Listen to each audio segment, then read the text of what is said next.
maximization of life there. And I wanted you to kind of speak to that in terms of that explanation. Okay, first things first.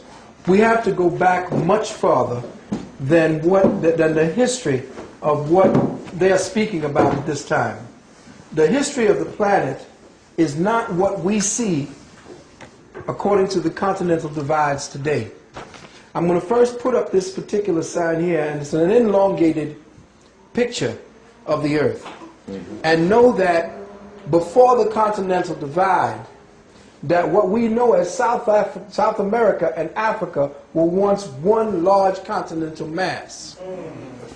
And that this whole mass that you see here, Asia and everything, all of this were together. Mm-hmm. And at that time, the Earth was not at its sixth cycle, or its two working through the four. It was working on a more, I don't remember the exact numbers, but I'll get them for you. The ellipsis and the angle to which the sun was hitting it was not as intense, because that's the time when they call it the Garden of Eden. All right? The temperature was the same around every place on the planet. That's when it was all together. Right, that's when these continental drifts here were not separated. Mm-hmm. They were all together. And essentially, most of this landmass, and you see here, was not separated. The angle of the Earth shifted when it got hit. Mm-hmm. Mm-hmm. Okay? The separation that we see here, where you see Mexico and so forth, this area here is now under a lot of controversy as to whether or not this was the area that the Africans originated in. See, now, this is why I'm saying what I'm saying to you, because a lot of the information that we're studying as Africans is old, antiquated information, because this European is digging all over the planet looking for himself. And he's finding us. And we can't just dismiss any of the information, because Sheikh Anta Diop, Dr. Van Sertima and them are coming up with information all about Africa, which is fine. But Africa was not Africa at the time we were coming up in our high civilizations. What became Africa after Africanus, the guy that the Roman named it, the black Roman was named general, this is not Africa. We have to completely rechart the consciousness that we are using. The particular blinders, the particular field of awareness that we're using to try to find ourselves, we can't use that anymore. It's antiquated. It's not for use for black folks anymore. If there has been a great, within all of our writings, a great continental cataclysm, we must go back to that point where we were joined first before we were split, and then study what happened, because in the southern parts of what we call the Americas today live or are evidence of what the primary pyramids looked like before they went to Africa. That the step pyramid that you see in ancient Africa was essentially a copy of the ones that you saw in the Mesoamerican place. The ones where you saw the step pyramids built with certain... Whoa. What the heck was that? You talking in Mexico? Yeah, in Mexico. Oh man, I broke your chair. I mean, broke your chair. My fat ass. In Mexico, in Mesoamerica, and in America itself, they're finding pyramids. They found pyramids in China, pyramids in South America that predate the older pyramids that you see as the Saqqara pyramids in Africa. Now, we're not looking at it and saying that it might not have been up here. It might be one landmass and one set of people that did the whole damn thing. What could be evidence of people traveling? Yeah, but I'm saying we traveled back there to find that. It's not the evidence of people. We found ourselves over there. You see what I'm saying? We found Nubian heads over there. What were Nubian heads doing over there? Wait a minute. They found one in Brooklyn. I did a lecture where this guy was digging up and excavating to do some work on his house, and came up with a 3-ton head sitting up underneath his house.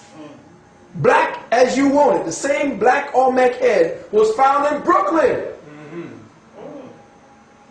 So we have been all over this planet. They're finding black people up here in China. Yes.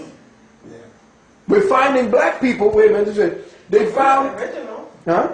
If we original. Why not? That's what I'm saying. So they finding out down here in India that a man named Bodhidharma walked 8,000 miles into central China, a black man, Yes. and established a place called Shaolin, It becomes Shaolin Temple. the Shaolin Temple, Yeah.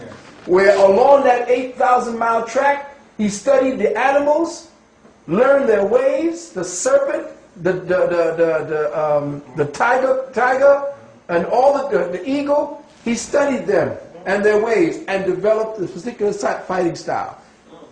Now, over here you see Olmec heads.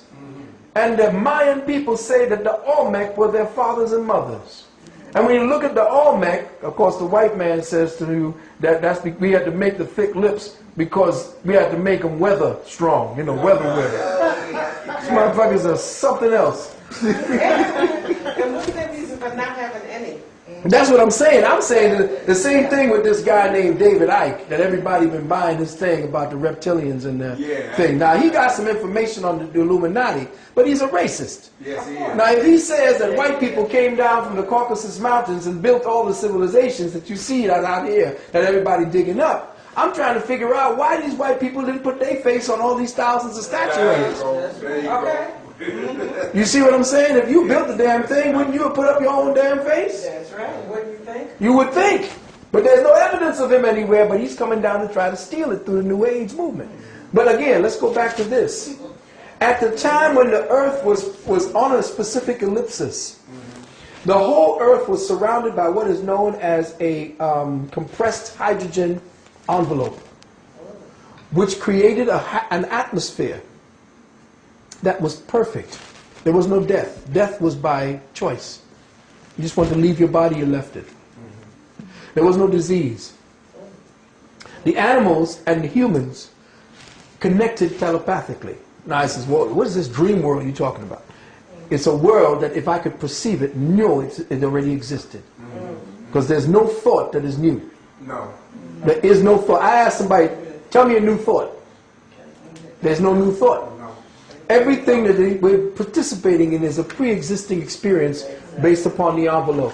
Whatever is happening to the trajectory metaphysically, why we tilted to that 24-degree angle, was to cleanse the planet physiologically and spiritually, psychically, by creating certain aberrations that would force the life forms to have to adapt and thus evolve.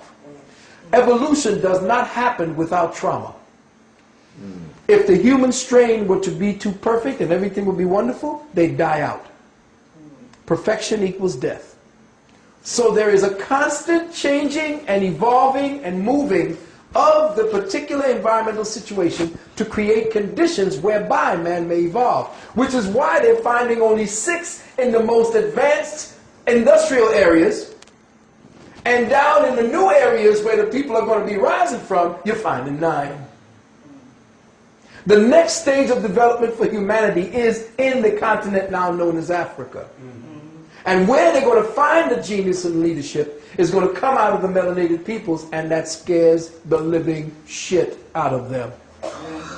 Well, it seems to me that the war on terror is being moved to Africa. Because I've been reading. Well, that's where they were going all along. That's where the, You have to know the same with AIDS. It started with faggots, white faggots, and then it moved all the way in, and they can't find a white man with HIV/AIDS anymore. Everybody that has HIV/AIDS is black. Isn't that correct? So how do you plan to keep people subjugated? You keep their trust by making them believe that you know more than they do.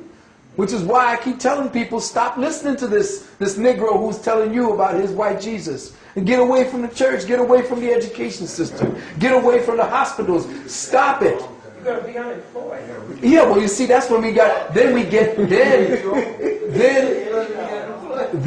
creative. Create your own. See, that's what happens. When situations force you, you get creative. Before you get incarcerated. Exactly. Well, you see, no, you don't have to be incarcerated because they ain't got enough jails to put everybody in. They sure That's don't. what I was You see, saying. but they got little concentration camps. They ain't got enough room in them concentration camps. They can't do it. They can only go along with our own, what do you call that word? Permission.